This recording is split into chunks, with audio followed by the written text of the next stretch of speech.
หลังจากที่ไก่เริ่มสุกแล้วพี่น้องค่อยกะจิมาผัดเห็ดเพราะว่ามื้อนี้กะจิเฮ็ดแจ่วเห็ดนำเนาะมื้อนี้ก็ได้ผัดเห็ดนี่ค่อยกะจิผัดใส่น้ำมันตอนแรกก็ว่าสิอบเนาะสิอบไก่แล้วก็สิอบเห็ดนำใส่เตาอบ แต่ว่า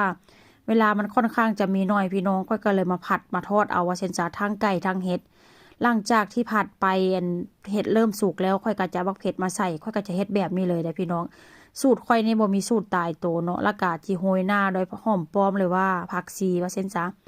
ก่อนหน้านี้ค่อยก็ใส่เกลือใส่แป้งนัวค่อยก็ลืมถ่ายพี่น้องแต่ก็บ่เป็นหยังเนาะหลังจากนั้นก็ผัดไปพอเห็ดมันเริ่มเหลืองเริ่มแห้งเริ่มบ่มีน้ำแล้วนะค่อยก็จะเอาไปตำพี่น้องมื้อนี้ขาดอย่างเดียวเด้อเว้าไปเว้ามาก็ได้ขาดข้าวเหนียวพี่น้องเอ้ยมีแจ่วเห็ดมีทอดไก่แต่ว่าบ่มีข้าวเหนียวแต่ว่าค่อยก็สิกินกับข้าวเจ้าเอาพี่น้องแล้วก็จิมาตำโคโลเคเลจังซี่ล่ะเดึกๆดื่นๆก็ตำปกๆเป๊กๆพี่น้องเอ้ยดีแต่ว่าเงินค่อยนี้ อยู่ชั้นหนึ่งบ่ได้อยู่ชั้นสองว่าเช่นจ้าเนาะแต่ถามว่าอยู่ชั้นสองค่อยกะจิต่ำบ่ค่อยกะจิต่ำคือเก่าหั่นล่ะพี่น้องเพราะว่ามันก็ต้องเข้าใจเนาะเพราะว่าค่อยเลิกงานมาดึกค่ะนะแต่ว่าก็บ่เป็นหยังเนาะพี่น้องก็อยู่ชั้นหนึ่งค่อยดูทางต่ำเพราะว่าข้างล่างนะข้างล่างตึกที่ว่าค่อยอยู่นี่นะมันก็จะเป็นบ่อนจอดรถว่าเช่นจ้าเพราะฉะนั้นแล้วมันก็แบบว่ามันบ่ค่อนข้างจะมีคนอยู่ข้างล่างว่าเช่นจ้าเนาะเฮ็ดหยังก็ค่อนข้างจะสะดวก แต่ว่าค่อยตามค่อยกับบ่ได้ตามแบบว่าใช้เวลาโดนเท่านะเพราะว่าค่อยก็ตามแบบว่าเกรงใจได้จักหน่อยเนาะถ้าหากว่าบ่มีสั้นล่างแต่ว่าสั้นถึงกับเจ้าก็มีคนอยู่ว่าซั่นจ้ะหลังจากนั้นค่อยก็สิมาตัดสะระแหน่หรือว่าหอมลาบพี่น้องค่อยก็บ่ฮู้ว่ามันเจียวหรือว่ามันซุปแต่ว่าสไตล์ค่อยนี่ค่อยฮ้องว่ามันเจียวเพราะว่าอันเห็ดน่ะค่อยเอาไปผัดว่าซั่นจ้ะเนาะถ้าหากว่าเป็นซุปถ้าหากว่าเป็นซุปเป็นพวกฮ้งพวกเห็ดก็ต้องเอาไปต้มหั้นนะ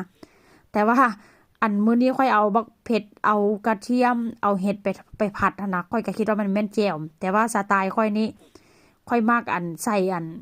ส่หอมป้อมและหอมบัวนะพี่น้องแล้วอันนี้ก็เป็นข้าวคั่วเด้อข้าวคั่วนี่ก็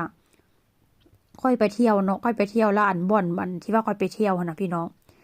มันมีเครื่องปั่นบักใหญ่ๆว่าซั่นซะเนาะเครื่องปั่นใหญ่ค่อยก็เลยคั่วข้าวคั่วแล้วค่อยก็เลยเอาปั่นพี่น้องปั่นแป๊บเดียว ก็ถือว่ากินได้โดนเนาะก็หลายเดือนแล้วว่าเช่นซะแต่ว่าเฮือนข่อยนี้มันก็มีอยู่ค่อยเอาไปปั่นหมูบ่เป็นข่อยดอกลูกสาวไอ้ปั่นเนื้อหมูพี่น้องพังกระบาดเลยเพราะฉะนั้นแล้วก็ยังบ่ทันได้ซื้อว่าเช่นซะตำไปตำมาก็รู้สึกว่ามันจางหน่อยนึงพี่น้องค่อนข้างว่าแซ่บหอมข้าวคั่วโดนเติบแล้วก็บ่ได้กินสไตล์นี้ก็บ่ได้กินเมนูนี้ว่าเช่นซะแต่ทางที่ดีนี่ก็อาทิตย์นี้ก็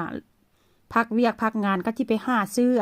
ข้าวเหนียวคือเก่าหั่นล่ะพี่น้องขาดบ่ได้เด้อข้าวเหนียวนี่เด้อกินมาแต่น้อยขาดข้าวเหนียวเหมือนขาดใจ